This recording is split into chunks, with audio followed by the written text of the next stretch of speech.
kerana mulut. Betah lagi apabila terlibat dengan orang-orang yang telah pergi. Ini satu perkara yang sangat tidak wajar. Apa benda yang kita buat ni? Orang tengah grief ataupun tengah mengadakan tahlil, mungkin mengadakan bacaan-bacaan, tengah bersedih, kita pergi komen anak dia ni tak masuk syurga. Adakah ini apa yang Islam bawa? Tidak sama sekali. Dan yang ketiga adalah innama bu'ithtu li utammima makarimal akhlak.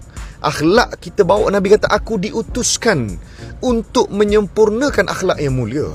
Tidak kena kita bercakap macam ni. Minta maaf kalau tuan-tuan nampak saya sedikit emosi, kerana saya memang terasa dengan apa yang dipercakapkan. Dan apatah lagi pula, dalam 15 yang meninggal itu, antara mereka semua dalam keadaan yang boleh kita katakan menuntut ilmu. Dan orang yang menuntut ilmu ni dikira sebagai satu jihad ataupun satu syahid, kerana dia di dalam jagaan Allah SWT. Dan ada khusus tentang itu, tentang